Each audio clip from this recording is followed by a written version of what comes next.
Alright, so we are back. Now, yana sports for us say. Anopay, Omaya Juma Yepa, the Amaye.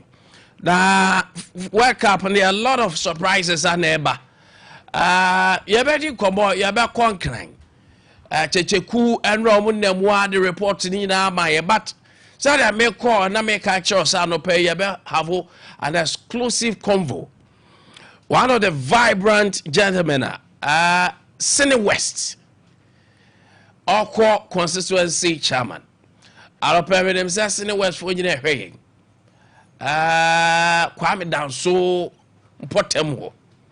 Na papa we said nyame bua no nya chairman. Ade aba kwa me bodua to so say omu kwan na enya no pompo obe chairman obedi mu a make sure say sa omu kwan na enya no. Mo ma ban banko ade ombe na eno so I don't know. Era, don't you want a friend Kaneshi? I don't know why they call him Kaneshi. I'll ask him. Da maybe Sargentia. My friend Kaneshi. In fact, looking very nice in person than the picture. No pay what nasi. Na mwa you get to know him. I don't pay. You bedding komo abatoi eba bekosui. Or core constituency chairman. I'm at the New Patriotic Party MPP. And pay era Mustafa Kabori Kanation Marching. Yeah, host. Na umpum to say Boko. Good. I didn't feel Kanation.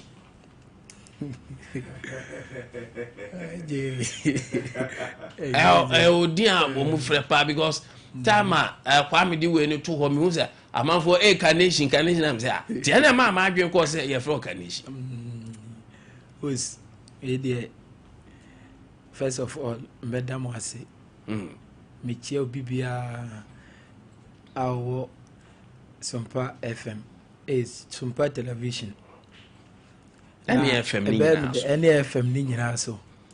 I am an EJP because Sompa and yet Nkoda TV station. Wouldn't mean kind TV station, no way is Sompa free model.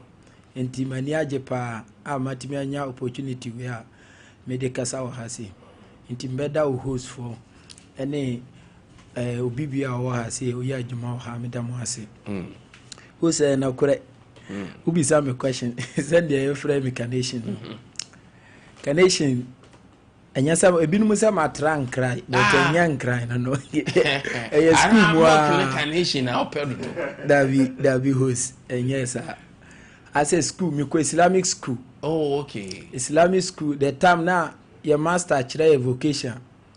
And you watch try Carnation the tour. And it's our wedding also. Na me nyang who be that. Me nyang too well who be that.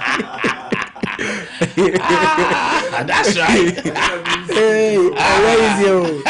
And me swale na me ka say Carnation. Na ma wo sumiti. And na Bodino. I'm a boy. Abraham or trade it to and our boy. I am brilliant. It's me boy, and was it. I didn't when I owe Dana, not Miss you, when the Yami the oh, Unim Islamic school so Babia, Omutizi too much. Yes, pa. Oh, I didn't say na nyasha here. Me for Babia Carnation. Sa oh, I see. Carnation no. Oh, I see. Tinyan crying. And yan mokno. Being our being at Carnation. I see. Oh, that is nice. Mustafa Kabori. Odina Ankasa. Na Wakasa Yawo because Sene West the chronic doors. I am not correct. Who see how me wo Krombi Achiramede. Okay. Because anywhere sa e free Krombi Achiramede. E ho na manyini omo awo me papa me Achiramede ni ye Krombi a enye Krom ketwa mpenifo firi mu pa ukose anywhere sa ye current MP cry ho na ofiri and a MPP parliamentary candidate so the same thing e ho na ofiri enti e Krombi a mpenifo firi mu papa enye easy mo ho make na hwan make also free okay I see that's the old nice me no cry rate pa really oh me no rate area so make sad I say make papa ne me papa maami omo free papa baako maame baako Onye na so ye sinini ah oh me ayi pa nyese bi ayi na ana na akọ MPP mo because mo I think history Harvard is a NDC ana fan akonya ne pa ana na akọ MPP host the woman say MPP party no enya se makom MPP party I think so omunya woman no na me wo mu no a family like ye de ye nyina MPP no enti enya se makom no ya wutu na kura ya omitu okay mami musa say for how long ana wadi MPP echi e was in the west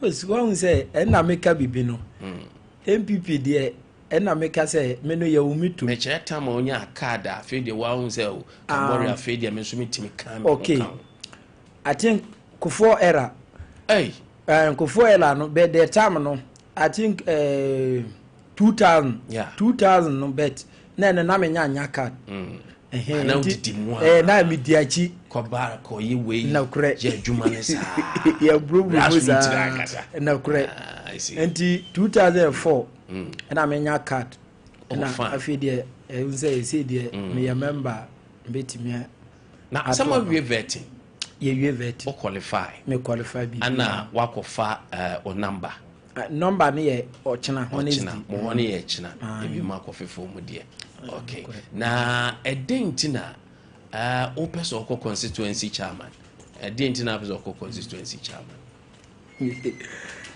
was we de na kure was sawosha ese Ghana no o hwe ye data no kire say bibia ye maburu that is true ana sawosha MPP party no especially the me own this state me free mu no from 1992 ye nyanje MPP nyanwe ne da both parliamentary and presidential nyina ye nyanwe ne da but already make us a media MPP achi no mahunu nioma bebre sesi amahunu say at times no mabru no ya na ebetimi ama MPP no Seni West ye ntimenje eho no be se metrana mehwe mpenifo mu lead no menkaso mo anya adwuma no omo ya adwuma but this time no say omo nyamfo mo hunwura politics mu keke se mehwe dia ma mekasa na say uko Seni West youth bebre with that family bibia ni ho adwuma bia eni ho but say nya obi ne bia wode hu wuram ayi say omo say upese wo nkonya mi anima gisa ebia wa bompaye ne ye be ye hwe say upese wo nkonya mi animu in Ghana ha de gisa wa wura politics mu ene na wo message ne be kontem ade a upese wonye no na obi ahun say we na upese wonye me hwe me a de ntia me ka ne say me ye businessman pa me ye business but me wo other partnership bia anka ebia mitiminya akonya bi na me call level bia betimi engage omo this me dey atwin puntuo na me dia ba Seni West okay so wo hwe Seni West youth adwuma ni ho but enti me trana me hwe me as ebia sende me yi adwuma me wo partnership fo nkrofo bia betimi atwe omo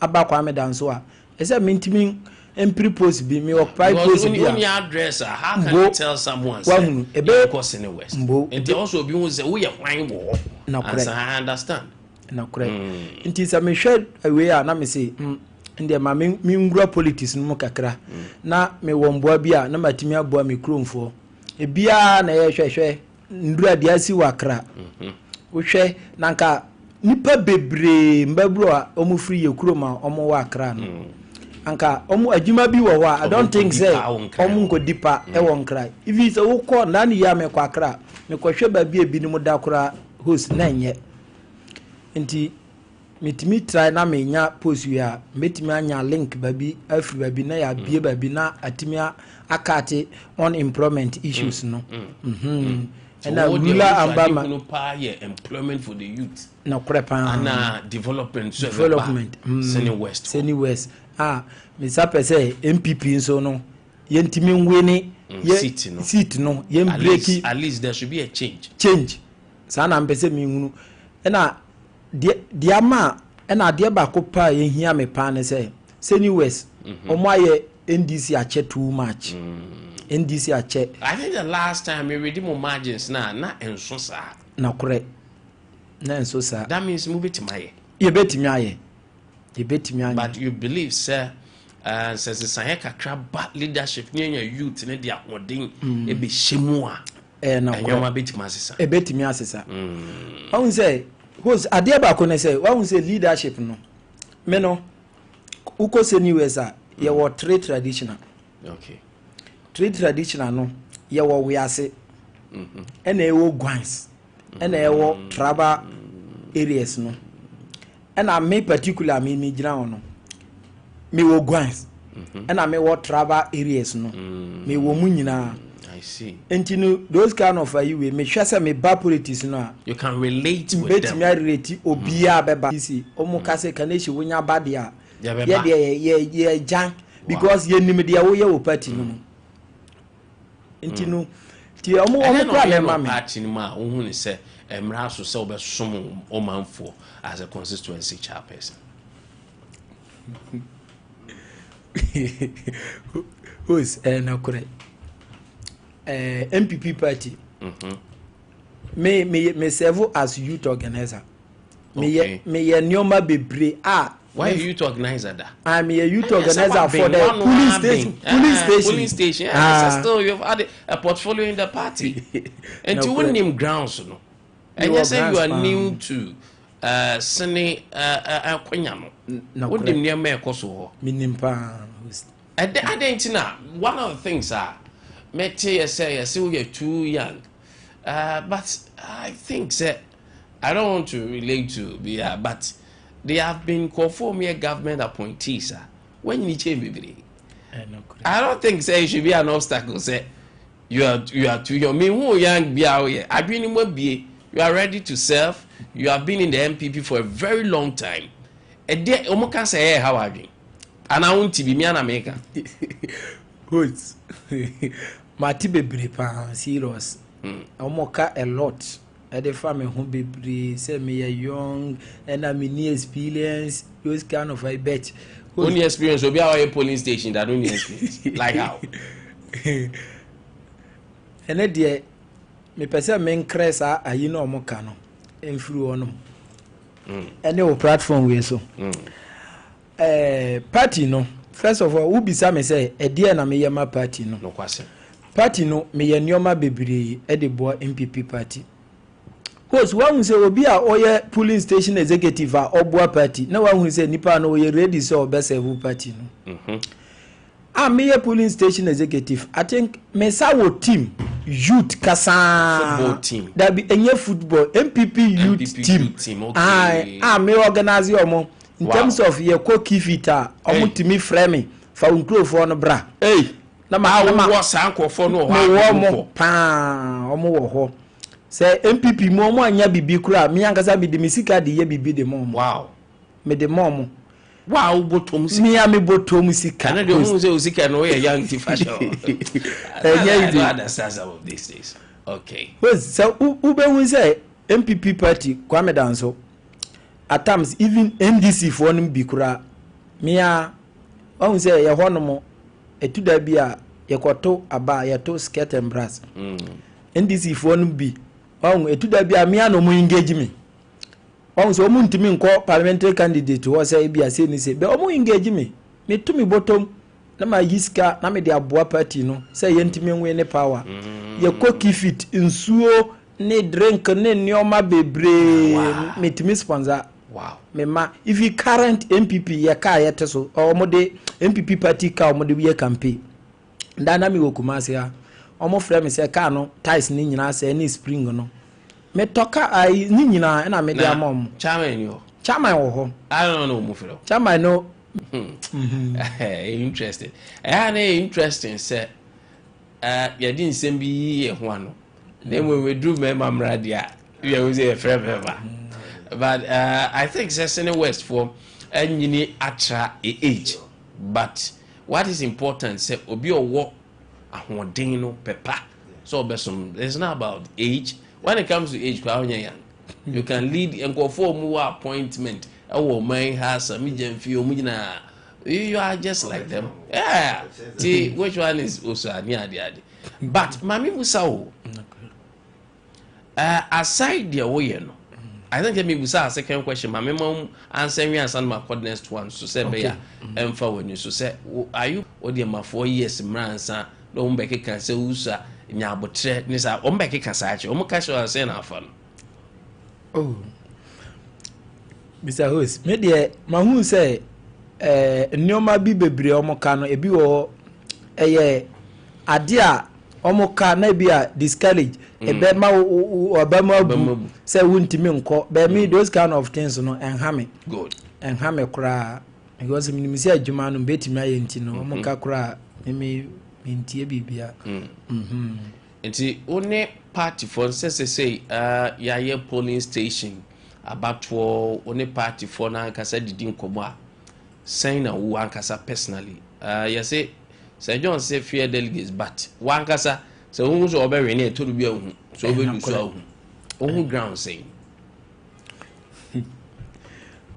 who say na correct say make sure your election 2024 we na make us say your last kifit ewo Kwame danso me gira o say me wo video bi kura ho no me tia mu me say wow we dey seni west we dey ya gisito no e ba ye na ye da form but due to my research me maye no ma hunu say election no mbe we ni because ene na me ka babi a me yankasa me free ukọ babi a tese akyeremede na me free no me fa road no. Okay. Wo communities bebre wo ho ye wo jankrom lasi menko before akyeremede na akyeremede bato omu nyina babi a ma free no na me boy but e ho nso na e doso pa numbers no doso omu nyina dia ready say omu be vote amame mo ye nipa be say ye vote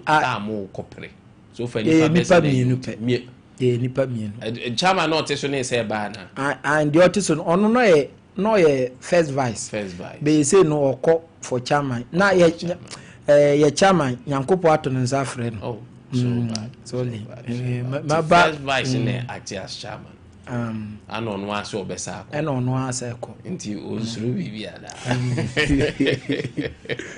interested but so then you fine. Oh, menene ya fine. Menene ya fine. Ye huna afia ye chia afe na obia amuvu na ye ko ba say. Oh, kabori obe ha mi o. Oh, ya kwa about what the obi no be wa say. Akwa obe ha ma dwe pa o. But we show the best. Mami Musa say. So apart from youth, o pese o involve you mu adwuma o pese ba. Den ya nkasa na ye woni so ade hu for MPP constituency, Sene West. Who's so we share me padia me target ni me bibia ne say Sene West me pese yenji seat no. Me pese ye frag Bella which is Dr. Baumia on we ni hono. Wow. Adwuma me pese menye emfanto on we ni hono. Die hia me pa any hear me serious say akonya ba be ye MPP for dia I fake Dr. Baumia benya vote because history have it to say political history che say maybe no more in presidential more in a MP in parliamentary no correct and to vision as kabori wo ba ne say say ya meboa na be chairman for Senate West MPP the opposite who say akonya no abam ho afei o presidential candidate and so enya massive vote if you how is this possible and who is me wo ba ko so de hia me pa ne say youth no mpesa mensre both MPP ni NDC me mfa say to aba wi a dio beba bia seni west mpunto na epe. Oh good. Mpese mingira platform we so ka asem we. At times omoto abani wi a to da bia na omopese omo ye discrimination bi omo ye nioma bi at times na nye. Omo nya to aba wie na wo we ni a hu say nkrofo ni nyina ya wo de. Yeah. Ese won serve me nya say bia we nkwa na emi nipa ayino me saade no me hwe say ho no eya na nkoyie enyimu no enye serious ade de ntia me ka say bibitu babi me fa say community bi babi bibitu ana aja on person omonye discrimination no me stress say yi no both two chairman no say me mitimi ba saada ko no pese me ne omo ye nhia na yankasa ye to aba wiasa say yi no ye say yenjan emboa. Once there's election, also when you now come Yankabum. When you penny mbo a town hopper. Hopa. I didn't so no say now. The entire make us say, Ube at times say, ye be development in Beba. At times a be or class rot be etimiba. Those entire make us secretaries in Womuno. Ube say a bed re and yet MPP sad. At times me hwe MPP sad na meka MPP sad ye hwe ye sorot ubemura NDC bebre kura na yafa but it's a current way so hwe me nkoda bia omo like omo contest for say ebia omo pay ayi no omo ato forms say omo pay ayi police ni those kind of ayi no me huna MPP ni ba kokora wo omo nyina omo nim but me ma hu say like emboa ya we ni election ya njas ade no enko forward o constituency ho my fans were happy we say Carnation is winning hands down. Let's all rally behind him, guys. Sami Jemfe and Malik Basintali were all young guys, but when they became national executives, so Carnation is winning to bring back the love in MPP in Sene West. Zakwan TV, Sunkwa Ebenezer, good one, incoming MPP chairman for Sene West, Chairman Carnation, all the way. Kudos to Mr. Razak Kabori for pushing this fruitful agenda. And then, a man for my fans, good job, bro. Go high. I wish you success. Asuma Banda. In fact, nipa bebre waha omo say it's time our sense ba Sene West. Do you agree with them? Say ye mera so say ye di YouTuber, mera so say obi ba na obeje Sene West ho. Only one year adwin. Who is that's why na kura me ni omo ya adwin pass. And why should it be Carnation? Oh, say na make say obi a wo ben bosom no onu na enim na chiwa de enti no obu me be that's it obu be na be no and na make say me serve party na che enti mi wo this state no minim anioma ye like party no mo like a ebetimi a boost party no minim nti na make say me ben bosom no Kareshi oh ba me make say na ai gwan ne tribe for there otwi nye no wote ana abubu me that's it pa next time we be more bia Kareshi I don't know but I didn't know catch and go for constituency I didn't know catch you okay who's Ade Akambesrew na aja mintimi nkame me kurom kasa keke. Oh that's fine. That's fine. Na aja that's fine. Entimi ntu omo asumi. That is fine. Oh okay. Afra mawu kenye. Kwame danso Sene West. Mafra mlede share ni Carnation. First of all me kurom ne banya gidie bomala. Se Carnation adwuma na mo me pro chairmanship position na banya gidie se ne nkade bo because chamomilo I think as a time mo oba qual position ma akubebre be bro ma kade bo mo ba me nwu ka mo bo a na nya se oye musuku ku no omonye school bia o shekasa mo bo em collect ka mo akọ mnde gidie bu mlase ne ma kade bo adwuma na ma banya gidie ase nkade bo inji school igifia ne alamo fi boa like ebia fi sua adwuma mo fi sua igi party fi bo one ma fi ya anyasra kan niji mkunze na anyasa makade bo adwuma nkade bo na akubebre mo ba brase ne nku kanation ma bo ala mo ma bo kalia na nguma adwuma bebre mo me bo kwa medanso a ohene kombora mo kachia fukade okukade ayire no brase ne kanation ebia maku ohene ma sei ben kuma bo enen masasinti odansa ma bo kali menta sasinti obia minjika na fuka ke ma hyase mo makosa no kwana ntakwada mo akobie mele ntakwa ben ku kali ntakwa one adwuma la fasen fakade bobo amayosem fimu mibo timba fa adwuma despite no operators for imafra na kade akwa because of market so ku fisika ba safa no fiji sika na fa kiase mumba ka chire mutola imafra ma aka bala emze safa ima kunzumo kwen waka break nation all entakwa mo bet mo ma bo timba fa adwuma manki ka mo mija ni before mata ba bo timba fa adwuma fi nu gaze inkuzi safa ima pa babra me yiresa mebre se ne me kuromne ba yanyima sensi ma aka boa nkade bo adwuma na me kuromne serious na imo mo yes bi nga bia menda experience bo party chairmanship position na nya say menda experience bo nke ka mo menda experience a lot more nkade bo adwuma na ma fie nwa adwuma na nke ka ma bo ma chairmanship position fiji head of the constitution na mo fiko host na nko adwuma ko mo kabrazia ni ma afla giza nko fisuku fu dibrentafo mo nko kalia me kromne nkade bo adwuma na banya gidie samna me damna ase kwa mo ka 70 ase so mo nya gidie woni mu na enye school sem de hia so benya gidie wo mu adwuma oso mu ye setim ba adwuma ne ade make bon homode but enyoma bi wo so mu ye emabunu no nya ntokwasem enye we bi besua adwuma bi beye we nemom de hu hia panse ye be ko kan asene west and the Sini West for nya gidie wo and ya wa mo na me nya kanation also the kanation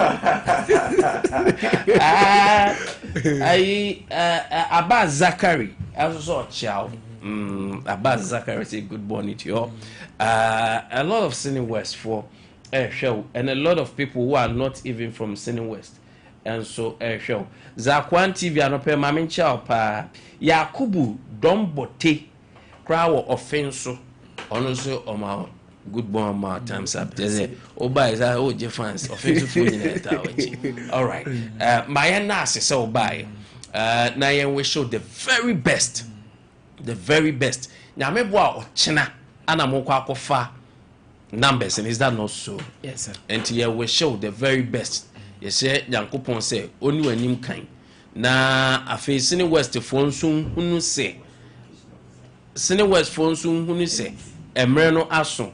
Now I have a message here. Is it Dennis? Dennis Ameniampon Kofi, Chairman Omilu, has set the standard for all political parties in Ghana. Now I'm happy Carnation just mentioned him. NDC all the way. Carnation can win, but the MPP still has some 32 years to be in opposition. Only Papa. I don't know. Also, we need to have still 32 years there. Mobile opposition. I host where the NDC chairman, no. But Catherine said NDC chairman so burying communication officers so burying. And the time is a will be you. But 32 years no so 32 years no already I want you campaign mama na me win me win ya na ya pass it on I see that's fine okay so Omilo okay good morning chairman and this is for set example many the entire ya na told the MPP when it comes to age you know more pen I don't know I think it's high time they change I don't know how young people need to be and it's not helpful. Chairman Carnation, incoming chairman. I don't pay that's it. So bye. Why? Yamisha. So who need be aka? Me mbechia my Okay, that's fine. Microphone. Okay. Okay, host we dey mbeda wase. Na ma say gina wa fidie kase we mu. Na ma chia omo support me. At times omo di machi ye ko bush. Ye face challenges bebre but ni nyina nso omo di machi. Me chia omo Daniel ene Richard omo dos bebre ena polling station executive electoral areas ene me krom ayenfofo a omo support me campaign we a me ye we no bebre frɛ me omo tu me fo nyina me do omo ase gidi omo anya ewo me mu a omo support me no me do omo nyina ase na ma kira ya regional chairman no mo ne omo so by chairman Toma no mo chairman IB omo doso omo nyina me do bibia ase supporters support omo so eboa me no Okay, so yeah me Sunkwa Ebenezer say your victory is assured, incoming chairman. We are strongly backing you, bro. And Adote Awuku Azololo say good morning to your chairman Carnation. I wish you all the best. And then a deal we meant mama fachemi Anna Alangmini Ngbanini Mankara. Say keep pushing, boss. That means thank you so much for coming. All right, my name that is Senate West, incoming chairman, aspiring chairman. Na anope will take a boring camp or call Senate West constituency for the New Patriotic Party. Chinana, I'm told, sir, Senate West for Kwakofa on position appear on the ballot papers. So we wish all of you the best. Senate West Kwame Danso, a very nice community, a very nice town. The mem Yami Jaye Oma Kwine. Kwame Danso Kwine dear. Hey, may assure say I bind power with my album, no better than say forever. Kwame Danso Kwine dear crowd. More Kwine dear time. But Drew Kronma, they are nice people. Confirm wa kumapa na menim Kwame Danso fo bebre mo Ghana ha o madi ye pa hebu okra mo kra mo kro munim bebre munim omo ya hard working people how mo Kwame Danso. Yes, I love Kwame Danso. Now when say Kwame aja kon so ye Kwame Danso ni fatu no so no mo say Kwame Danso ni Mr. Jakon an say Kwame Danso ni o Senate West this year pa honum enti anope mabu nyina good morning mama na me homra me ba ya betena see you my na homra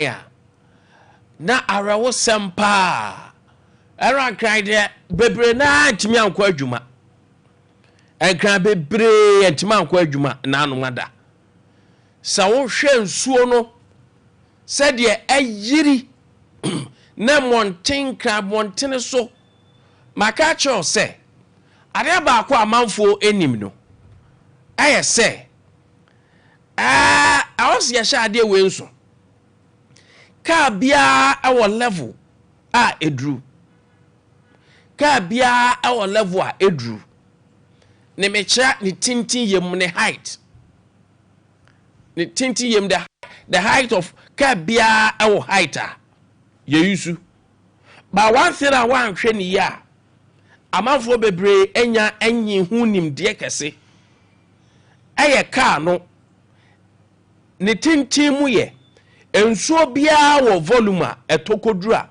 one hwe ya ebefa car you factor so mame where least mistake ebefa car na me pasa amanfo etie ne ye most saloon cars bebrena ye 4.5 to 5 feet when it comes to the height the tintin ye mu say no na aria ba kwa ye nhye ne so ne se enso bia no matter bia owo I think you will not see the height. Let me give you another one so that you see the height with the measurement and all that. Woni mu a o car ekotomo ebe fa car no saloon car bia se nso to now say do 2 feet probability say so no betimi e de car na koye high 2 feet 2.5 e kan tintin ye mu a e betimi de o car na ko e betimi ade o car na ko enti ya yenso so ngi aho ni se asa okwa car na ya papa nti kwan bia so no o be so de car no efa nsuo nim.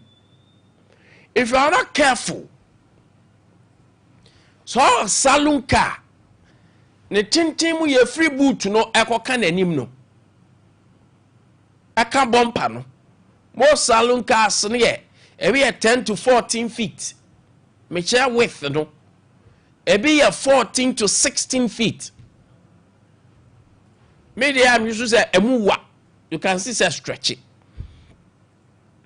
and now the height no so normally we are 3.5 to 6 feet.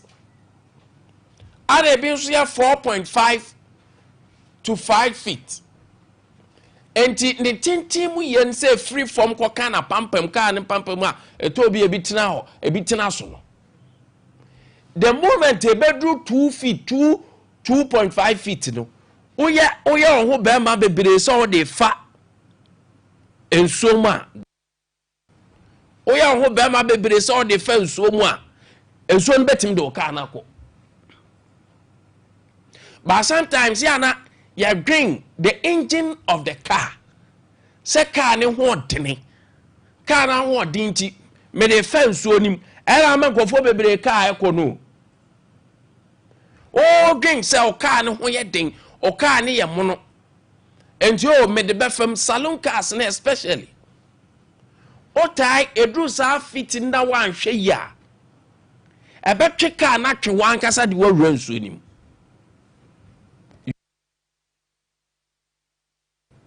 e betwe car no atwe won so e de wawura nsuo nim enti me serew enkran na ahya ase. But said yeah, Ghana Meteorological Agency for report ban the month of June and the month of July. And so no, atomo. This is what the Ghana Meteorological Agency is anticipating. From the month of June to the month of July. And so no betimaye kese. And we don't know regional ebekom. Now is it not surprising say in Western North region, Wasai and other places. And so yirifa a fianum our Western North region. And now you don't know. Unterstay hoda, but there is a volume. And so ni tokodra. No matter the number of make choice, even the developed countries, amaya akone nimuno. And so to do sa level no cry. And so timi yiri. Now don't cry say it continuously for hours, almost 2 hours, and in some areas it was even more than 2 hours. And to the moment they so better in a higher quantum, and then a longer hours, no probability so be a flood no matter baby I want high. Now the entire crime money the top one. Even 30 minutes I hear when he say the city was not well planned. And you cry your planning ye. Our forefathers did the planning layouts bibia kama. But the current AMA, the current ministry, oma yenhwe han ama certain areas over the original design of a young na eni say yesisi structure sisi ho and their waterways any say so far enti nso ne to na anto a longer hours kra na because enso ne ntimi nyire then the banks odo na ne enso na aka no eyiri pe then it become dangerous enti wo twi saloon car na wo duru ho na wo say enso no abasoro about 2 to 2.5 feet and jin wachini because already car no is around a soro apampambodu form no is around 4.5 to 5 feet the mu awosoro no kra ne 5 to 5.5 enti enyanya 2 or 2.5 na a cover half at the car ne beko enti nyon wachini bebre enye se meka ne de beko nanum ebia defensom but na ebia eye around 1.5 1 feet eno no car was stronger engine no etimi movie but no matter how stronger u engine ye ojo wachini edru sa level na enso no de car ne beko one kasa so ebe you afem you cannot control the car you cannot apply the brakes and then you will be left with the mercy of a year in Sunu. We have to be very careful. And these are tidbits, flood and things that we don't have to do.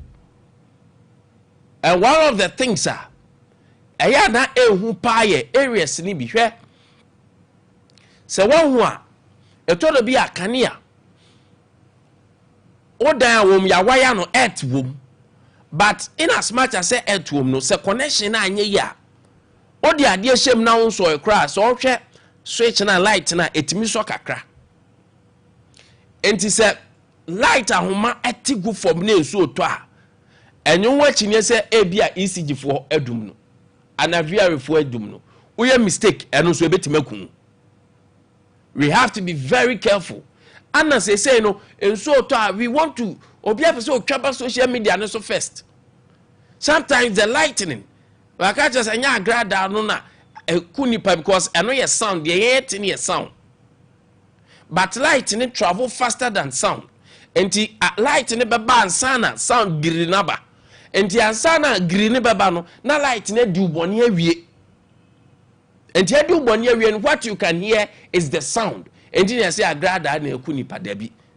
Lightning no and because say the power that the lightning carries no the electromagnetism na ekura no wan hwe ya before you could say that na gani tina form and you are using mobile phone you are using things appliances that is also directly and a good conductor tijane lightning forms ana and it's very dangerous and nice and your person video na it is good to give information but if you say so no agrada nejai lighting nejai ansana obe yusu awe yusu because that time no cry no u gina nsuom na u sa report na and now we video no so we have to be careful enipa enkono na ewu afrim out of enkono no yasin 4 yenhu omu enipa 4 yenhu omu where do you think they are enipa 4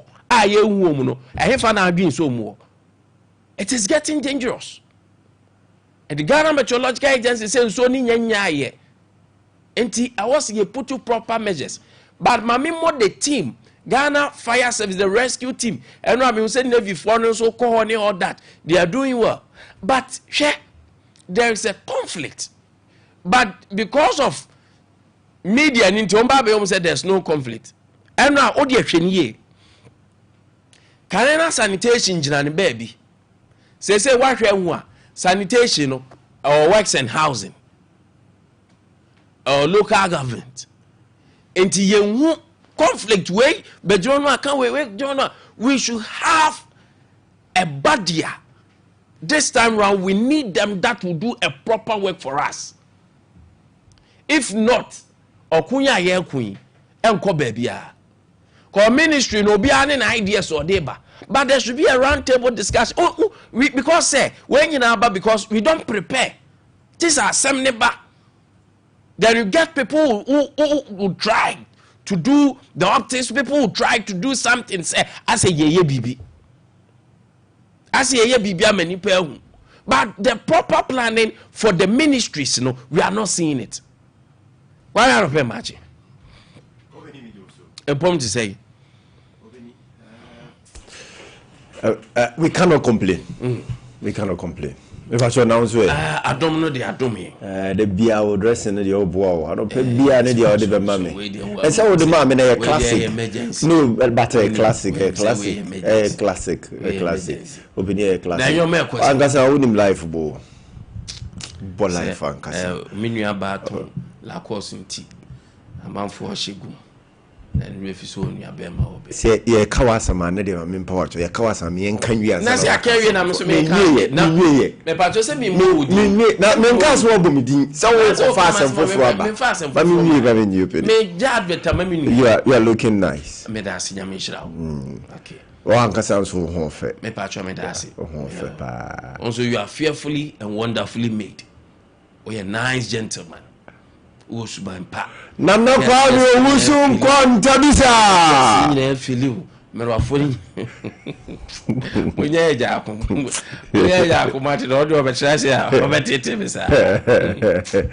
Ave obedi. Sene West boko de. Oba de adom chiri ampo Nyankopon ensesaye na say bebi aduru no ye pe. Nsesaye all along ye was say ye dim mabunu so de behim. That is true. Na fi ye hono say de sitie. That is Sami Jemfi has proven a point to us to say young guy beat me aye. Basintali has proven a point. Eric J has proven a point. And you see, you can go on and go on. Ifo Walanyo is also there. They are all proving a beautiful point. Abbas Nuruddin and so Dr. Same Aye. Yes. And so yes. Mama in fact, you can go on and on. Oh yes, you can go on and mention names. And some year kukra di can be yes. Same by babe ye. Could you punk romance so babe ye. And still Romugusu or more ye. Nanu the any interview Dr. Baumia Edi. Yes, Coffee Tonto. Also making a miracle do I ask was so who is that? No dear. What do you see you up when you pass a wallow? Milo. Poor.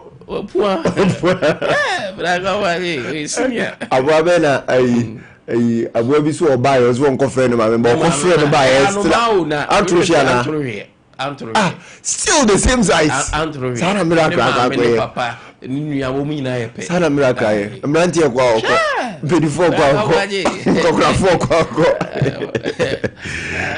that's just why they Penny at this time I was say Yadim Mabruno Eshim. NASA communication officer and all sending message to buy Dennis. Honestly young and he's doing beautiful works about Sydney West and Horniman so. The Yanchi or money and country almost say it is time I was here, Mam Babuno, a bre. Mabunu so Emra Mayebi. Yanka said the Encocrafona Yeno, or my yebi, or my yedi umbe to me. Was come for Bonnie Awatna, Yarofo, Macon for Parbon, Abano, ye nina yibone, opini, into Yankas or my yadi or my idea. But a brass say they should give way, they should give space. Nanka or more experience no more, or more fun coachy.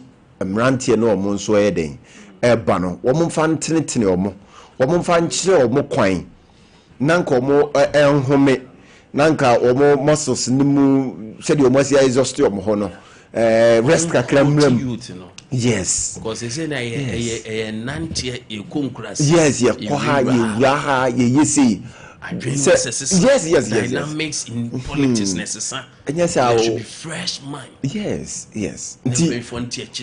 ti mabru ne kwa ne aba beje afutuo ne abeje nkyerɛkyerɛ ne abeje kasa de ne ye de kɔ ne aboa ne ye pagya nti empenifo no the experience ne adwene no ema na mabru no so de ahoɔden ene sa energy no so de wuram ne ekoya nim so I think we have to do that.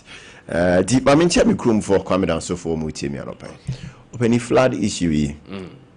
Flood issue yi.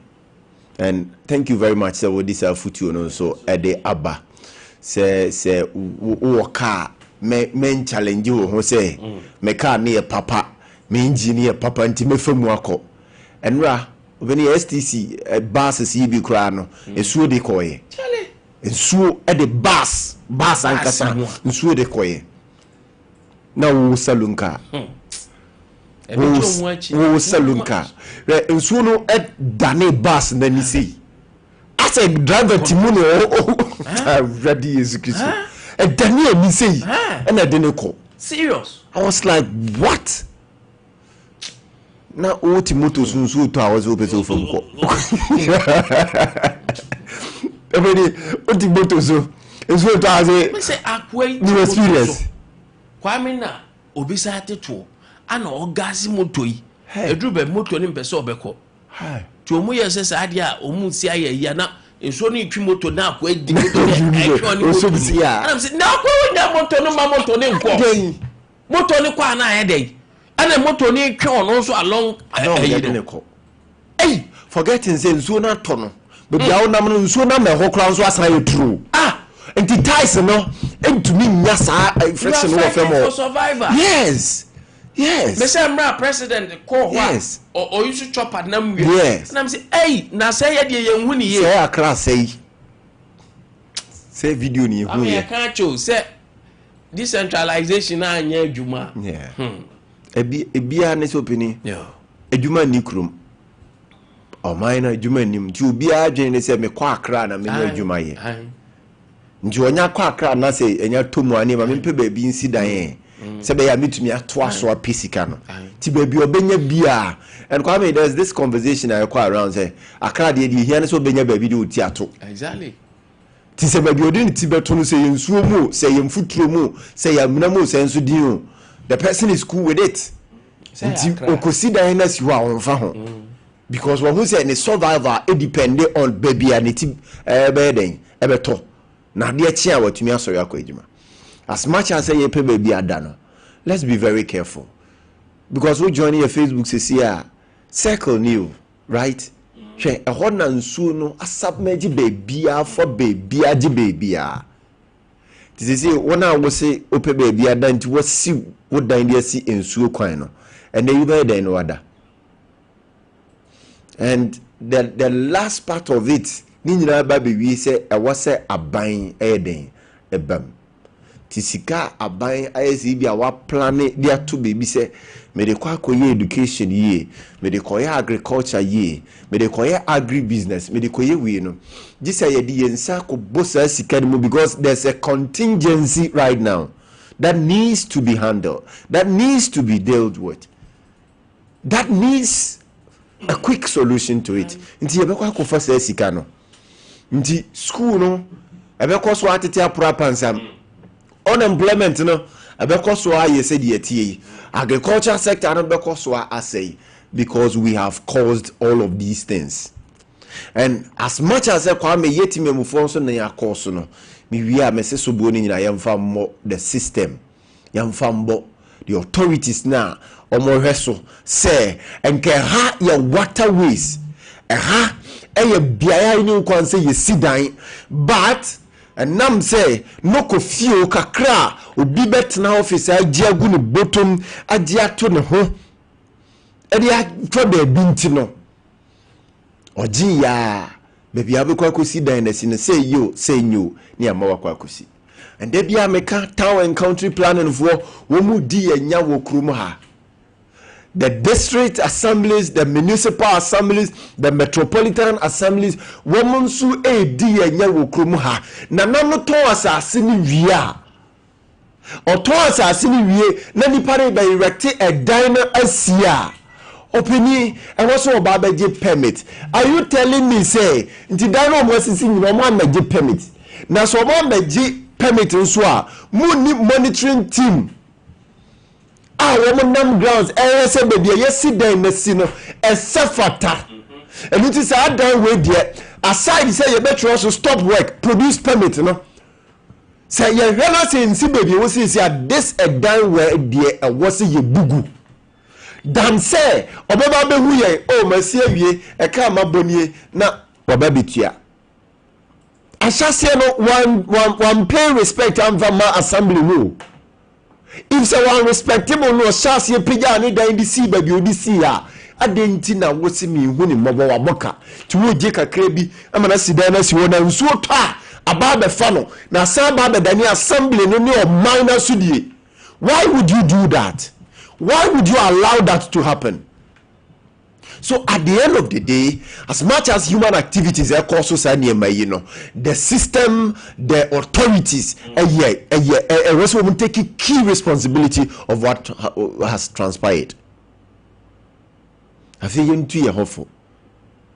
Indiscriminatory disposing of refuse and then as for now you digugu biano and yet if you have got any more choky and swimming to me nko nti I was so buffer so far baby I was so buffer so now and so no togo baby for baby now what you mean the way through and sana or no so wait to me because on to me nko no kwame on to me stack you ho now all stack you ho so no can you say obuafa so so akwa kugwa wu fie obuafa so awura with them obuafa so awura wo shop obuafa so abesai wo bi pabi because we the ball and na dey gu gata ni mu ehwa ye choke na nso no ntumi nsinenti no de besi na asi de beba na aba de beto na ato ti yenyina efiri yanti mamufo ni nyina so ye wo responsibility ye wo a part to play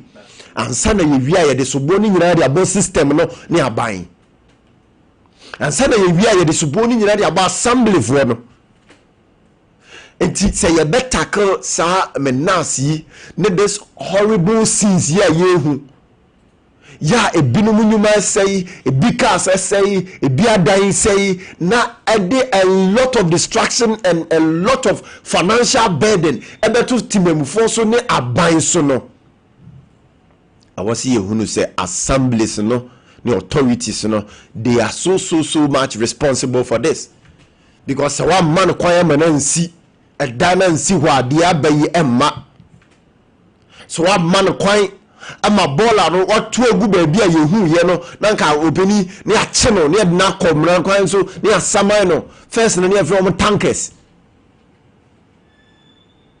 but it all points to the fact that we don't learn, we are lazy, we are emergency thinkers. Abayi afeni eba be ways and means to handle this, but this has lived with us for decades. This has lived with us. Ebia na enyanye huge say but your experience be say so twa e webinimu fie e say binimu nyuma enso atwa ma yanya twin disaster enso fani pana e jansum mamu. We couldn't learn something from it.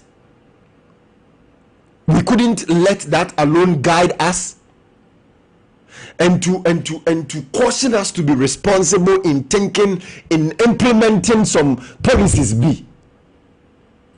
And now say it just came to prove to us, say yes, we are not using our medulla oblongata. We don't sit down, we don't think, we don't look for solutions. Until always it is exposing us, say sebi ye timbon koso. I think I'm permitted to use that word because the flood actually continuously every year in year out a 2 year is see, but and that's so ekoso sa it means say abe expose you say ye tibon koso we don't think. That's all this disaster has proven to us. And nobody can challenge me say the disaster ya cause the flood ya cause the simple conclusion they say opeso kire say ye nwene aso man enu ntina de ato ye because if we think we will think right, and if we think we will think for solutions, and if we think repeatedly we won't experience the before days and years ago still like that so today what you be who are so beni ya bo sum to no asan ko tia so ni asan bo to na da wo se tia so ni bo to wo ye nipa wo ni nipa enti na wo tia so ya bo to wo san ko tia so am ye bo to Tis a we nipa flood na I'm a warning. Aya twaso. If you think I was saying about this now your solution. Nanka de ekosu yi enkosu biem. Let's set up. Let's think. Because when we think, we will get answers. There's no enya bonesa obedwini. Nti me card last time me name bra penny so for bi ne din komo. He told me say Kwame, say when it tia na adwona wuntumi na. Ya nsu. It is time for you to reflect. It is time for you to endure, and it is time for you to come up with solutions. And you be able to me that thing that needs our time, no. So me from there, say I don't complain, because it gives me that room to reflect. It gives me that room to put things in place. Say, we. Say none sound bad, fine, no matter. But say I'm not be more. It is an opportunity for me to be ahead of me. Young go, me what that's our time, no. Let's think. That's it. But I say I don't pay with your force so better than I say. Na yeah didn't come out now no pay my main Kaiwo. So I about also shannon so and it's 21st clinic eda su ginem. 21st clinic eda su ejinem na obo adwuma gidi the sciatica expert. The sciatica expert. Our parents saw who baby at the door now, dear baby draw didia. A 21st clinic. So, what did he say? Doctors are benning a senior dear who a senior dear who identity no all you su your natural health no. I never have 21st clinic and told Modru be our bunting. This oba clinical. Oba doctors no offer through OPD nurses for no come. San wako hun doctor. Doctors ni go na oma show. Oma show no mu ya den de hawa. No mu din komom say okay, we de collab ansa. Ehọ na we ra biochemist for no lab for no maye. Moja mu hwehwemu aye hwehwemu ahwe. Lab no de eno so ho obu ade de nye lab doctor say o wa twere bibi so okọ sonographers no wa no mo say o we de scan no mo twa scan no mo say o yam no we de na ye kura o liver no ne waka no na kidney no no mo de aba doctor beje no ahwem afei doctor advice no atwro na akọ pharmacy na pharmacy no ayinro e de amount a hospital on its own, a clinic on its own. So, what you be drawn in the expert your 21st clinic. No, because I didn't know 21st, there be a sciatica. Yes, sciatica no be any mukroma. Tine hank of 4 because my catcher say one of the symptoms a bed just say you the case ye chili. And you were ne bubu be a go, now more be say that ye coy, your research center. Yes, it's a particular area day. You can say, okay, sciatica nerves, no, when you say sciatica, ya dear. And yet the bind and Obia say, oh, Sadio, sciatica, oh, the man for so is and the cheap breakers and Nanka say 21st clinic. To see a chicken back on 19 what dia, a sciatica, bra, yen you should say, no, yaman who drew. Now, a be old man, Indian crane here drew, a young physiotherapist. Now, a physiotherapist for now. You won't feed a trick young who juma.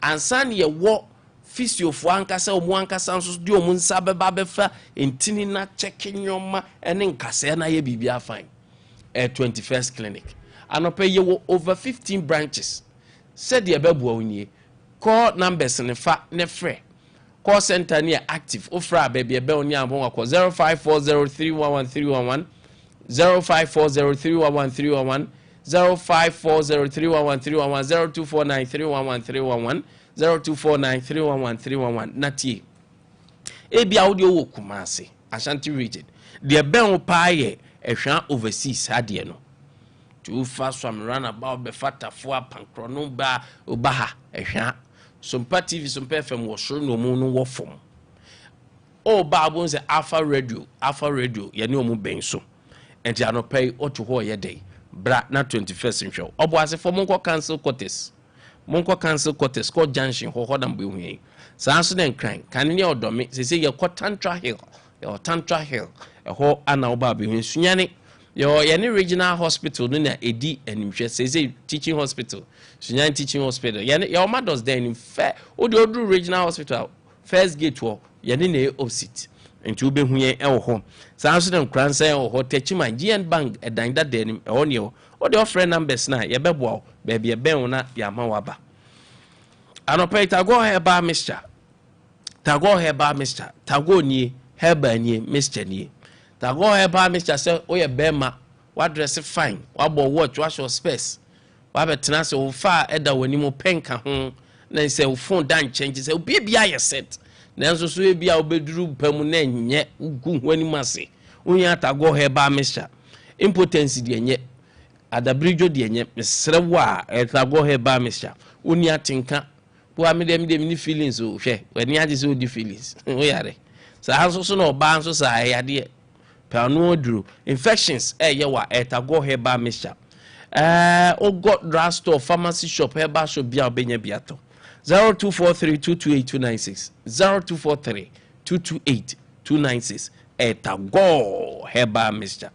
Anope bia utwa movie utwa skit now pe baby aye na RSYD no video studio one so a state of the art facility ni nyina equipment bibia ho professional creative directors egu ho videographers ni ono direct video any twa mfonyina tum say ni da ho your machines papa upe studio ni aye movie onyom bibia ho aye ho RSYD no video studio yon kan malama bia se first kokoko street audience so ni nyamfa ho odia bra ye behwe na ya mo bibia ye kama 0574715778 0574715778 enwuma ku amudi anniversary pese stream ni nyina eba be ya ma 0303974822 anopay Roman father ne drone father Martin say ba Mr.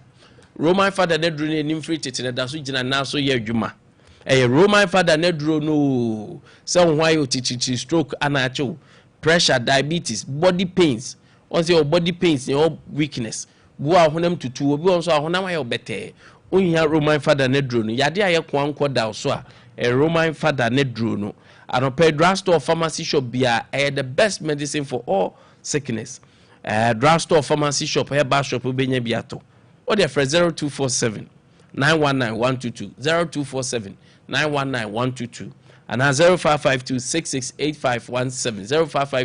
668517 a Roman father ne drone OCP fertilizer me to muso adama sorry the way I say akwa ne ma me fans no aje because of OCP fertilizer say akwa for na no me wan ye de ayi body be che me ade o muso akwa ze bo mama OCP no cry na kodoma ne apply man say nyoma ekoyi mo mudu atoso de vegetables te say nyadoa moko ntos ene de keka ho no udua cereals bi te say mo anabura unya OCP fertilizer de yin na unya eno ne ye 10 2010 ana unya 15 MPK 15 ni nyina ye adwuma baako ne mo amudua legumes ne de mo de ye OCP TSP ana mekanfo ede amount OCP fertilizer 0555 90 94 37 90 94 37 OCP fertilizer aje bebia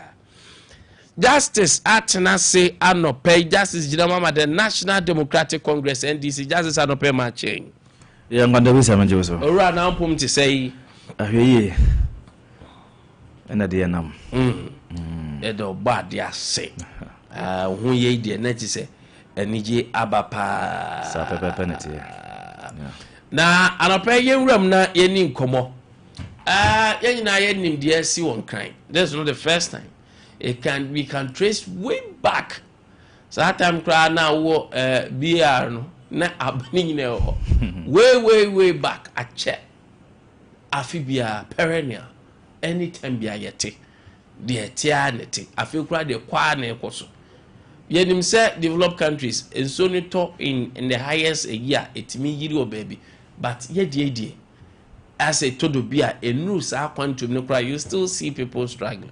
The way forward for us and then I am here rhetorics kasa keke enkran any flat they say grado obviously you have a enkran I just say about western of me other place but currently this is what we are seeing and uncle phone juma as a president they chop up this just say and now my bank send them message that there are areas saying you are on kind of say video you see this is not a good time for us and crying is here.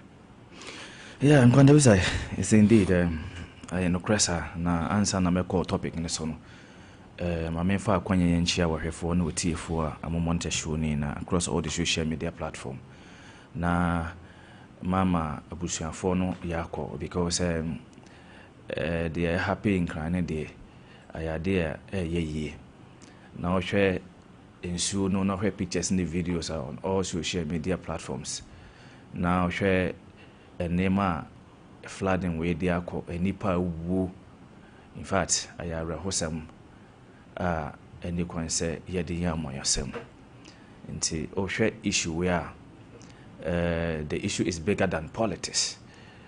We need to make sure say ye nema o say hihye ye and not I'm praying pino metino fidikasi so I na make say altitudinal change is very very important. So yes science suban an ye nema say the be abebonya we always see this.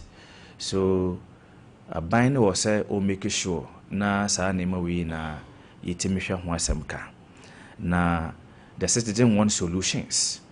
We shouldn't sit down for every rainy season for this to be happening.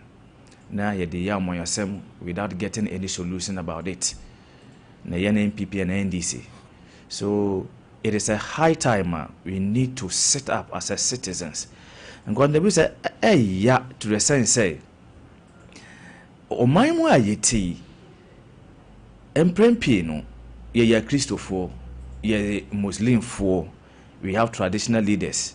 We have other worshippers. Ye wo manyemu. Itimi sisi ye dem kama. Edwade dress kwatena sore dem aya na efise bone nkoane ebie wakobo dwaman. Anase sebi wakobo kro no nkoane ye ade enye. By attitude e wo yomu a ohwe yetimi esesa bola. Obi timi chechire bola. Na ode akwakogu kwa. Nkwantabisa, you know say I'm with KMA department. So in fact ye huni nema ye de eko. We have government taxpayers money provide dustbins as chrome was say timamufo traders na unumi nsuo pokra na ka wo de to dustbin na mo me rehoye last me free one of our sister station me filia na me na Hello FM animo na mahu abrante bi na wanumi nsuo no kra nsan na o de to pavement no so na won ma amoti kwan no ho to ade ni na obi antima kan hwe nkyere no our city gas no they work, they don't do anything. What is your responsibility? And I made me tia and me stop on them and tamade no and I me say who said that's been si ho so one me so the ababu si e kwan finfin adent na ya na suban me say ye ne say and me man me force no man tamade no koto that's me kwan na those who were selling within Hello FM anymore no they were saying na hwan ni you see this kind of attitude, you know, we cannot use this to build a nation. So we need better drainage system. We need to improve. We need to improve our laws. We need to also look at our waterways, waterlogged areas. Say you see dance ho. Ahin for no so na wo so mo boys are dey we. And at mama for wo so na you are the buyer no. Wo hu sa ha say bie ye bibie nsuo kwan. Na obi akwa akoton ho ama. Sometimes ayi cheap nti na wakwa akoton. No akosi udan yesi at the end of the day nsuo no to a enya kwan kora nya den e move. Wo hwe ade na de baba. It will cause all these floodings. In this flooding we are ba we need to divorce of politics. Ina yeti krom ha His Excellency John Dramani Mahama den ne nua ba Ibrahim Mahama ne nua ba ma ketwa no e ka senka odona river no ko peso oyede odreje we free. We decided not to allow. We prevented this man obi oye Ghana ni na ono owning the company, engineers and planners, owning the company. Now one yan tipa or do the more mine, say or percent or dredge this or do na river for free of charge. Yet now the your son prevented this man of doing that. We rather pump huge of money. Wow, share the Greater Accra Resilient and Integrated Development Project now. A year World Bank pumping $200 million. $200 say amode be boa sa de wi sika ne ba ye de chop na ne koye yeti ha na 43 million after what sa sika no amode koye say omode koye ankosi aga ene ye gya ho ye santi kroma na 2023 I think 2013 rather $150 million ewo hen chop at the end of the day no emwa. So there is a high time I was say tenants near here ne man develop politics at the end I see one Canada it can happen everywhere Kumasi Crown sometimes we need to look at it into your leaders no they should intensify effort to make sure say forget about politics and others near build on mine because so yeah when near man casa even one of my friend a car and I'm sure they call where fridges are and then name companies mobile phones just say a flood in that time na kwa a car problems na adiaba yen so and this is a time we need to develop politics near boy and one yen some near make sure say enforcement and laws and be to prevent all these things. I remember in KMB see I know yasade 1st July ya baby sim nyame ado mechinai e de sama back un say recently say ya arrest environmentals for ya arrest o mo no un say sisi obedru otum for run about na ho no na bola pa go sisi ano obedru ho no ebie no because of ya arrest almost more than 30 year prosecutor mo no ama sisi ano ama you very careful they don't do that in temran we need to enforce when we enforce the laws sa na we ye hu Nkwantabisa ye hu no because Ghana need dey Ghana ni no matter what you do be correct me to come inside say one no nso awie na wo de betu car no na metin ko do you see we are not it is very bad we buy that ya che we are rubber no ato wo inside say wo de betu car no na say metin ko si wo de akoto dustbin mo no na ya to form you see and this time on is a very serious thing minim so is that John Domano in opposition even said these things now you are in power. They have given the power to you. Tell us you have to do something. But when say MPP released a press yesterday, press statement yesterday doing politics about this. 8 years, no man Timan Yahweh, Cecilia Dapa, he was a minister then. In some way, there is a high time on those things, you know. Momayan, you know, mine home. Or mine home punto na you. Nianja politics, equalization, and fighting. But at the end of the day, no, we cannot progress. We will still be at the same place. Now, in short, to say now, the blame game, no, now at the how no problems there, better. And Nkwantabisa, I are of Sompa in the Kwanse, ye days are in some way, at the year among yourself, in this in the MPP. Near find the solutions, near making sure say, ye better fix it. You drain the system, so no, near enforcing Marano, MMDCs need us to make sure. So, my Yeduma. Ade yana say omono be kwa site ho be ko so bi asifie sinsuo kwan ano insa o say ombekọ ho no ambekọ na makọ stop work na nipa na sa atwa no ho aba na makọ gisika na magya ho you see Nkwantabisa, let me tell you something, we need to be patriotic. Mekai one of my friend owo MPP mo ye DCE ba me mboni din o ka che me say justice abanyi bae you have the opportunity to be at the KMB.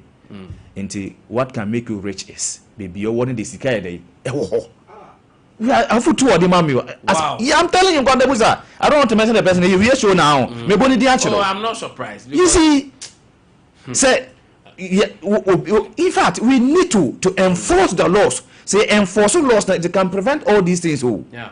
But see, you see, na him for boy, na insase yin su kwan ho na makwakoton. Bibia any kwan se nipa kosi dan no akwakosi dan. Exactly. Na sebi o obi timi eso bola pa na o de firifie tena ka mu e de ba begya si kwan ho. Ojene ho kra wonte ase. We na aye bone enter ma ya bra bon koso no. We always think say krono ne edwaman ko na ye bone o. Som na ye som Nyankopon no kon ba so na fa so som no. Efi ho Nyankopon so mpefi. Ente mera duru a we need to set up, we need to think, we need attitudinal change. Said the Bible says, Subani na kaboma. Ya ka abaya me no me no. Yena ye to abadiama leaders. We need to help them to develop the nation. Na say no the year politics say ya at the end of the day no the same place na na that's original. We will come and sit here and discuss about this issue. So Nkwantabisa, it is a time where we need to think about it. Na no me hear video bi na me raho insuo to na bridge. Yes, effort nipa nkofo bi gina bridge. They don't even think that the bridge can even collapse. Na mo yi fridge, na mo yi way. You see the kind of attitude. It's a matter draw. We need attitudinal change. In a broad daylight, na one man because nuntina one go school no na kofono me pese me bo company no omunyo maboadi na sisi de wanyo mudia. Was a biscuit no kwa chairman school for. You see this mentality here, you did 2 of my mobile or manner akwaso. Into flood issues, you know, and need consider yourself because it is serious thing now we need to deal with it. Na yempe kwanya yebe faswa yebe solve this. Na aboy na lebe make sure say meno ka say Saturday National Sanitation Day. Initially na ya now so say nka yebe ba first July. But your external date no e dey akwa Saturday obehunu say nipa timi ho say omba krumu mepra enifie nani momentum gatas onyiyimo obetena ho ama started juma no 6 to 12 no bo obetena ho akopim say yeduma ne bia na afi de na wabafie ebi musoso mo ban so yi so mo stores na ni mo no you see the kind of attitude that we have in this country better no man akwaso amo ban so a na mo teto in fact, where even the mayor is doing, the regional minister is doing, we need to support him. Near to what yes are the way. We are galamsey who issues. We mean a kahwa more minor. And to matter draw, we need to enforce the laws. Our city guards, we beg them. You are not there. Unye police in the wakwa cheka. Unye police. We must be honest and be patriotic. And you be now say the yama yourself. Your responsibility is city guard. And then my air course will sit in my enyan. Now then you arrest the person, hand it to the police. Now we don't know to check us. Now I mean it doesn't make sense. And at the end of the day, no, you be blame the leader and say leader name one more thing. It's not a yeah. Sure what is happening on Santase, ye tunko for nebe ya coin, ebe boy na. Giabone and Nema Elkoswa. It is something that we need to devoid of politics and Kwantabisa and flood issues in a day. All right. Yakase account was a massa Ade Akye. Yeah, but can't be horse. I was a young pomesibre. But you raised my attention on the press statement of the New Patriotic Party. Na anope ma yenkumu kakra. So say NPP calls on government to stop fiddling with anti-flood interventions. I don't know much kratawi. Na ewa. The New Patriotic Party joins in commiseration with the thousands of Ghanaians affected by the flood of June 29, 2026. Additionally, the party urges the NDC government to stop paying lip service to the urgent flood control needs of the country and act with a sense of seriousness to deal with the situation.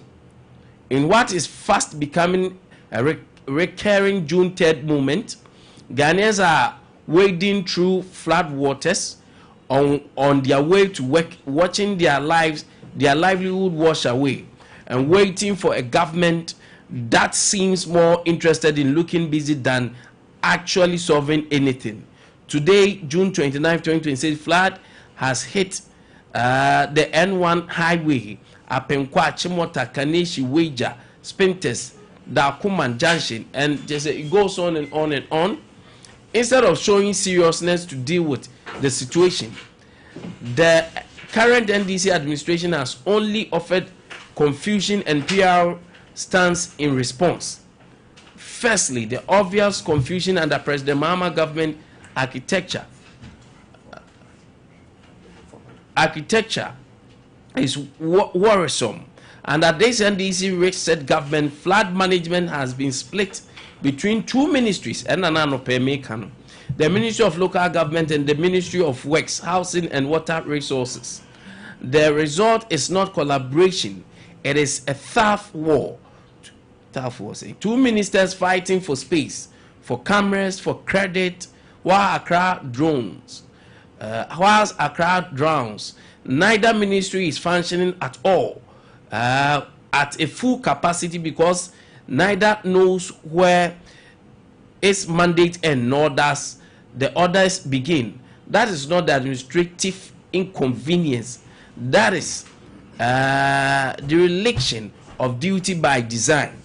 Secondly, to coordinate this chaos, President Mahama has placed a deputy chief of staff, Stan Dogwe, a presidential staffer with no ministerial authority, no power, no to compel either ministry to act, and no democratic mandate to lead a national disaster response. You cannot put a deputy chief of staff over sitting ministers and expect a functional chain of command. It does not work. It has not worked. Sorry. Accra is paying the price. Thirdly, in addition to the confusion and undermining of authority, the announced anti-flood control measures have either not been implemented or poorly implemented. It is our understanding that programs in their bid to keep national accounts looking good. The truth is that the NDC has broken the system as part of its reset agenda. Meanwhile, the president, speaking at a town hall in London, told Ghanaians that flooding is partly their own fault, a product of their indiscipline and poor environmental practice.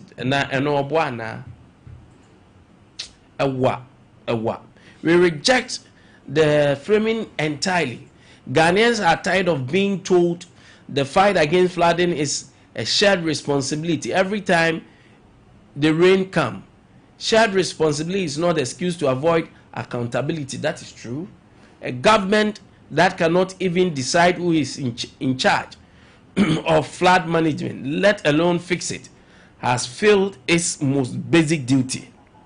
It is our considered view that NDC is not showing leadership. Indeed, the government is finding with public relation gimmicks while people suffer. We are on President Mahama, for one, immediately clarify and consolidate the flood management mandate under one accountable ministry. What say NDC for proactive? What is wrong with us? We are so a solution by our San NDC forms opposition. Sao? We say go from the idea grow. Them I mean can you na me bukura me fu. Remove the deputy chief of staff from a coordination role. He has no authority to enforce and appoint a single empowered minister. Enya coordination role, enya eyi ne power ne you obi obey adwuma na na yi. Provide a full public account of the anti-flood task force. What it has done since inception. Inception, what the helicopter surveillance flight have achieved, and how the budget made available to have it been spent. Oh, me. Stop redirecting blame to citizens and take personal responsibility for the governance architecture to design, and that is failing Ghana. And you're not correct, but it's still a shared responsibility. No matter how a bit drainy, when you say your attitude dances, forget it. I best say, them people, let us tell them the truth. We need attitude not change. Stop redirecting blame to citizens and take, okay, Accra is drowning because of president. President set up broken systems, staffed it with people who cannot compel each other to act, and then flew to London to tell us it is our fault. The flooding situation is getting worse, and all probability will worsen if government continues with this attitude. Government has partnered the district assembly and expect to frontally deal with issues of land use, sanitation management, and robust drainage system, among others. The MPP stand with every family displaced today. We will continue to hold government and this president accountable. That is good. Not seasonal, but consistently. I like the word consistently. Some way are consistent and Kienuha. Justin Kodria Frempong. That is fantastic. From the hard-working lawyer. You see, this issue is bigger than politics. You know, every rainy season shouldn't result in destruction of life and properties. Now, much letter we. It's a press release or whatever it is. Now you are saying displaying politics about this. They have forgotten what happened in voter region.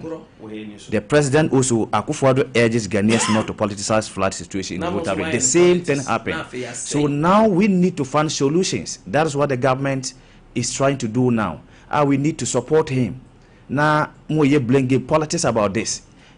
Their press statement is unnecessary. We need to find solutions. There is not a time we need to do politics about this. You know, and in fact, we need to come together to help the nation.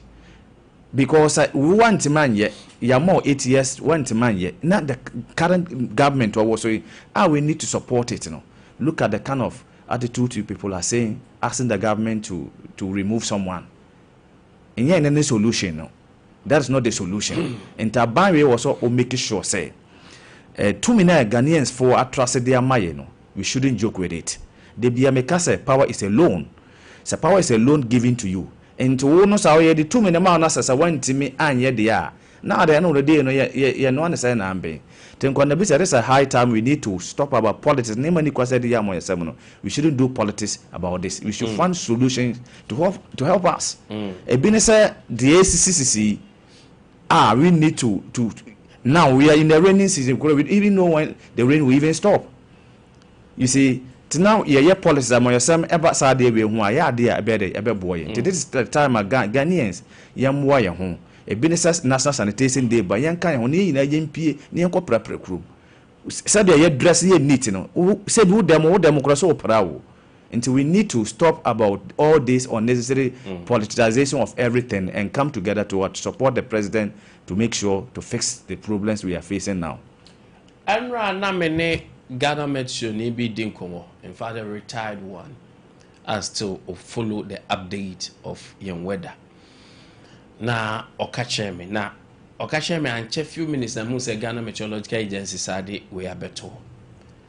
The information I have for the public ne say Ghana Meteorological Agency say ene Tuesday in sono enhadwin ochina Wednesday in sono enhadwin. And most of the places are you know betima twetwe no kwaseme wo me say yawada in sono besa ahase yawada efiada memenda kwasiada. For that omo machine no apeke se bibia ansesa se bia nyame na besesa ade no yawada efiada memenda kwasiada.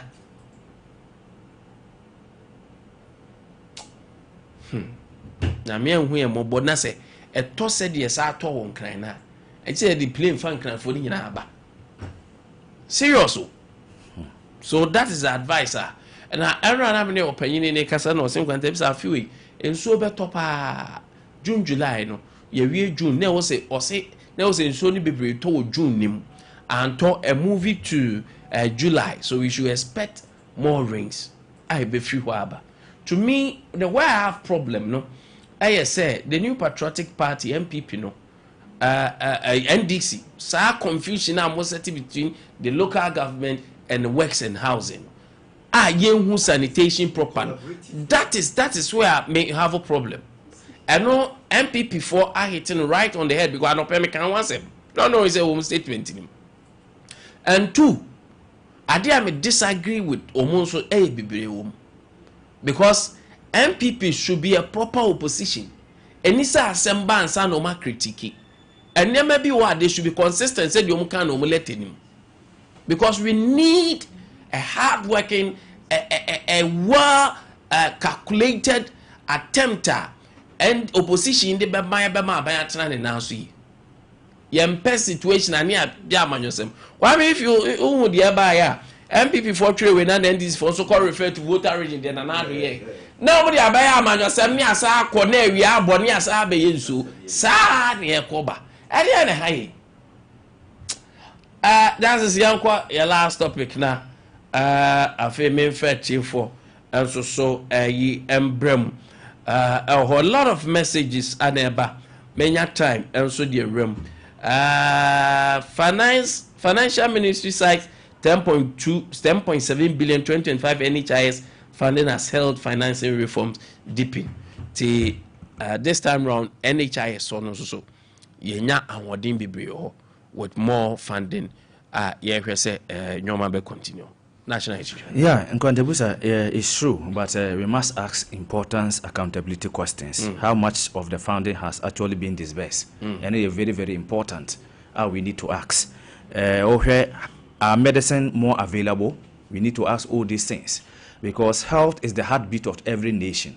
And say Omaya on health system, ayana imprimpi, it creates a lot of problem. Yadwe a bankra. Anybody can, nobody is 100% efficiency. You see, into the abano, yabona baso na we need more of this. So you're working on the health system more. Can you say OBRA to say man paying ministers of state, MMDCs, name paying for more money, they have to fund them to abroad to seek for medical care. To me, who say it is good, but critical questions must ask. Has patient access improved? All these things we have to ask ourselves. So it is a good thing. Where the NDC government or the Muhammad care anyway, we need to sustain it now that day. It's a proper thing. It's a high time where we need to hope and devoid of politics. To say health system, education, maybe be any and the young. We need to also look at the amount allocated is important, but at the end of the day, citizens are those who judge its success. Or share hospitals, Afadamidi hospital is why young complete near the Yamoya Samna that day, agenda 111 issues, so I buy ya can't jaho. Look at what even happened in Confanoche, ya come or some year politics at the end of the day now, the problem is still there. So I think it is a good thing, but they must also keep it and make sure say a health system need a boy na said by ya ubi yare na afina yebe to minu me in fact say area agana higher nebewo e bi say the recent incident happier a year honorable adjuster for incident here is ya na I want to go to 37 military hospital na I was a amosa de no kwa bruche says health system a very strong na a year na nko hu hia senka was say they have to front head to abroad to seek for medical care. So in Nkwantabisa, it is a good thing that we need to embrace it. Na ye yi amoyo semi free the health because health is wealthy. So says I yantimi fix everything. The messes na acquire NDC MPP na say enema NDC ba ye no MPP ba no so what enema MPP so ba ye no NDC so ba they don't also continue on. Governance is continuity. And today is a time we need to devoid of politics and then look at our health system. So that by improve hospital. Yes, near January we ba on to us near the year politics at the end of the day that taxpayers' monies have been wasted. And it is a good thing and it is a good investment. We need to applaud the government near born about keeping on to say by a minister no so be born homodin na bibia atima aye fine a day ama o man Ghana said by the health system no Ghanaians are the people who go to the hospital obeko hospital with bed be any ho agenda 111 near work kwakobe ban ba ye make nim say or the name egu akwan mo to fix it there, but we need to intensify a lot of things said by bitimi aboye na. So we need to always make sure say health system no mayen fanya mo yasem na yemboa aban na bibia enye da at the end of the day na beboa minu bi no said by we are not going to seek health care in what abroad and in other countries na omayen mo emfa no mapa infra. All right, me that say mefa course na anope atie for so badwo ma agyenche o zero enkana babat I have say, oh, God, this will be how about you say, share.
na yankwai say make us an mic no for muslim. So my birthday is in so na makase egu mic no for. So happy birthday, yes. Birthday, Eric Afriye Ampoma at Glory Hill Montessori School at Essen from your aunties, Miss Regina, Miss Abigail, and Miss Lucy. So happy birthday, Eric Afriye. Oh, auntie, strong. Eta with you. I mean, sure, no, you can see. Never happening, pa. So happy birthday, Mr. Isaac Amwa at London. Camberwell, wishing you a fantastic birthday from your son, PK, and all your family and friends. So, Mr. Amwa, happy birthday. Say, I'm saying, how many shall you get so? Bakuma so a day in the emblem, no more in the chance. So, we're free, PK, or say, I'm sure power button so dope. And happy birthday to Paulina Yabua, incoming Deputy Women's Organizer, Kwabri East, NDC. We're from Evans, Obeying Samson, incoming Communication Officer for Kwabri East, NDC. Auntie, Madam Paulina, they will show the very best. Say, I'm saying, have a blast. And happy birthday to Anita Nto Sapoma. Anita, today is your day. Today is a very blissful day for you. Happy birthday, beautiful Anita. Enjoy this season. Enjoy this moment. You are what you think you are, and you are what you intend becoming. Happy birthday, Anita. And happy birthday to Dora Jazz. About Dora, happy birthday to you. May this season come with the blessings that you have ever expected. Say happy birthday, Dora. That's your day. I like the smile. I go to Dora now. Oh, dear, happy birthday, Dora. And happy birthday to lawyer Bobie from Doris. So cancel happy birthday to you. Today is your birthday. Designer studio is serious. One guy's out here, nice man. Happy birthday, cancel. Bobie Esquire from Doris. Happy birthday, sir. Enjoy this amazing time. And happy birthday to Victoria Deborah, the wife of Honorable Julius Deborah. Chief from Abambila John. Chief wife video bow.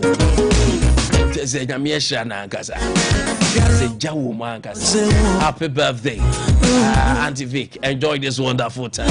You are beautiful, you are blessed. May God always meet you at your point of need, and may all your heart desire come to pass. You are blessed beyond any cares. Happy birthday, Victoria Deborah, Mrs. Deborah. Abambila Johnson, so my happy birthday.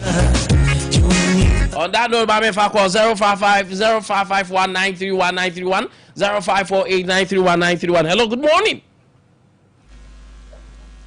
Hello, good morning. Hello, man. I don't know, Junior. Boko dance way. Junior na. So I'm talking to this conference. The chairman also mentioned. So maintain chairman. Chairman don't know. When we say okay for you, so Honorable Richard Nako on the year PM of curriculum or buffers that you curriculum. When we say I could feel being in the sense so AK the sense that also be could then you organizer. So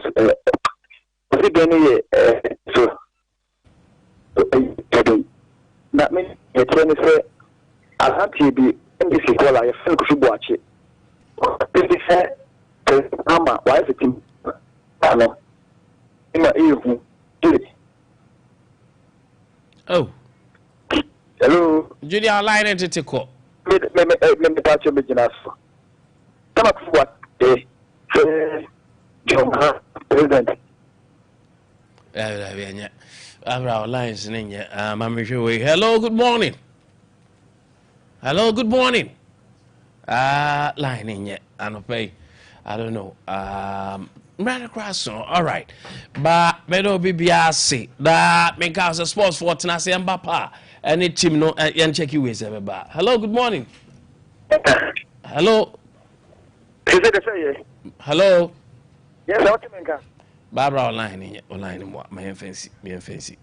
All right. Na sports for Tenase and Bapa any team no I am ready to serve us. I don't pay sports no more bon bed the course na matches by the interesting pa Emba power at Tenase no be work gina ne saso defenso wisdom gina ha nkumsa afei prince and so Tenase na omuma bet so mu dipa is a magic sa omoye ohana anoeding. And let me tell you, say, you do not decide your future, you decide your habits, and your habit decides your future. One wise man said this. Let's think about